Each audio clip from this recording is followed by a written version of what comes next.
Hello everyone, welcome to GGN. Today is Friday, June 29th, 2012, and I'm Darko. This is my website, ggnonline.com. There's a poll up there, you can check on it and vote how long until a drone kills the first American on American soil. So far, the majority are saying within the next year, followed by the next 2 years. You can follow GGN with your email address, also on YouTube, ddarko2012 and ddarko2013. And if you'd like to help, you can donate right there. So, and there's also a little news archive there. So, I'm ready to go here, and we're going to cover the economy. And the biggest news, of course, is Obamacare approved.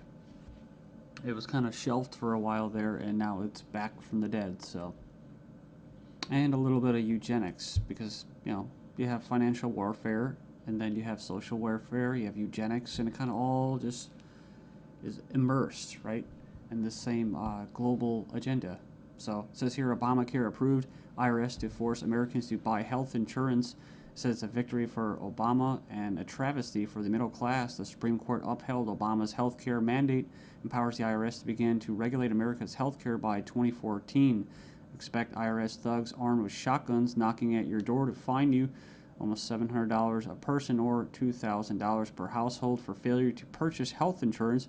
If you fail to pay the outrageous fine, expect to be sued by the IRS. It says here that revised healthcare laws remove the penalty of almost $250,000 in imprisonment up to 5 years. It says here this ruling allows the federal government to force citizens to enter a contract with private corporations to buy health insurance. This is happening just days before the 4th of July, when Americans won its independence from British tyranny, and now we face the same tyranny today. It says here by 2014, all Americans will have to submit or face being fined and sued by the Internal Revenue Service. The American people are already struggling financially with record unemployment, inflation, and trillions of dollars in national debt. By the time health insurance becomes mandatory, the middle class will be financially bankrupt. This is the reason why the military and police are preparing for martial law in the U.S. streets, says because people will revolt against the system that has basically turned people into financial slaves. So it says here that they're conditioning Americans with checkpoints and speed traps, army drones to spy on us. We're going to cover all this, rolling out the tanks and putting military goons on residential streets to prepare us for what is to come in the future. It says here the Bilderberg Group discussed in Spain about wanting to level America into a third world impoverished nation where we're all poor under world government dictatorship. It says here soon the Americans' standard of living will drop significantly, and it won't just be the standard of living, it will be their age of death, right? Their basically the average lifespan. It says here services will be cut. We're going to get into that too, death pathway and stuff like that. Taxes will be increased until we become so poor that we are unable to fight, and resistance will be futile. As Americans issue split decision on healthcare ruling, nearly 2/3 believe politics played too great a role. So it says Americans are sharply divided over Thursday's Supreme Court decision on the 2010 healthcare law, with 46% agreeing and 46% disagreeing with the High Court's ruling that the law is constitutional. Then you have from the Daily Bail, Obamacare complicated. Check out the flow chart.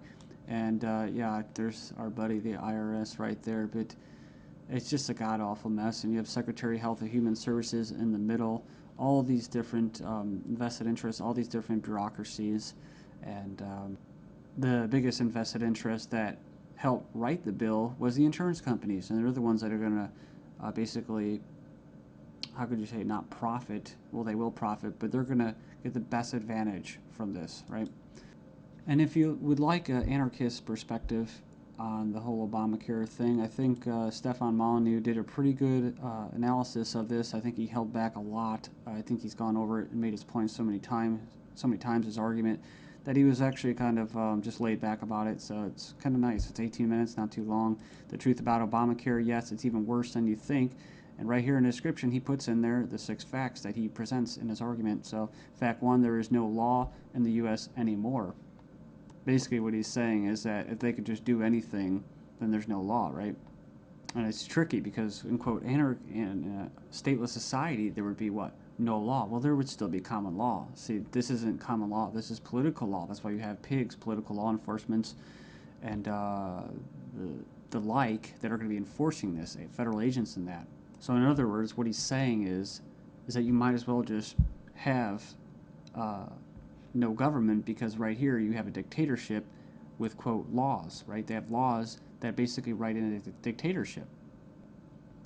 So we have here Obamacare is an admission that all previous government health care programs have failed. So, and this is true. I remember the recording, about Nixon and stuff like that, getting people on Medicaid. It doesn't really matter whether it's good or not. And in fact, costs have already doubled from initial estimates, and that's usually how it works. As soon as this gets closer to fruition, oh yeah, some hidden costs. Sorry, guys. Fact 4, 70% plus of healthcare issues result from individual choice. So the thing about it, he's talking about smoking, drinking, eating basically a lot of bad food and stuff like that. You can actually help. But a lot of these people that are going to, quote, benefit from this are not going to be doing anything to help their own health, right? So it says here the inability to discriminate on pre-existing conditions is an essential driver of healthcare cost. So I think what he's saying there is it's not very free market. It says here that the fines for non-compliance are destined to rise enormously. We have 15 reasons why the Obamacare decision is a mind-blowing disaster for America. It was actually, it says here it was voted 5-4 decision to uphold the vote. And it says here, the bill, it says here the swing vote was Chief Justice John Roberts, who was appointed by George Bush, W. Bush. And not that you'd have any confidence in the judicial system as it stands, just based off past history and their track record. It says here, after the vote today, it is hard to have any faith in the U.S. Supreme Court. I guess they're saying because he was quote conservative. According to the Supreme Court, the federal government has the power to force you to buy private goods and services. And it goes on and says here that it's another step away from individual liberty, another step towards a nanny state. I hate that word. But it says here IRS is now going to be given the task of hunting down and penalizing Americans. And it says here, in fact, the Obama administration has given the IRS $500 million extra outside the normal appropriation process to help them enforce the provisions of Obamacare they're in charge of overseeing. It imposes more than 20 new taxes on the American people. And you can click the link there. If you click the title of this article, you can find it and check it out. So it says here, number 5, an attempt to control costs and promote efficiency. Obamacare limits the treatment options that doctors and patients can consider. In other words, the death pathway, right? The British system, this is likely to result in a decrease in life expectancy. That's what I was talking about in the United States in the beginning of this video. So yeah, it's going to send health insurance premiums soaring, especially for younger Americans. And, it's going to crush small businesses, as they say. And number 9, Obamacare is going to make the emerging doctor shortage in America a lot worse. So hundreds of thousands of doctors are leaving the medical profession because of this. It says here it's already forced the cancellation of dozens of doctor-owned hospitals. And it says here that the following is one example from the Alliance Defense Fund. It's an insidious little provision. It says here, did you know that this bill, you'll have to pay for life-saving drugs, but life drugs are free. So 100% free. If this plan were really about health care, it would be the other way around. So yeah, it's like robbing from the future to pay for the living. So and it just turns into a god-awful mess. It's not even just politics. It's generational. 13 reasons why the revolution might start with Obamacare. Go in there and check that out.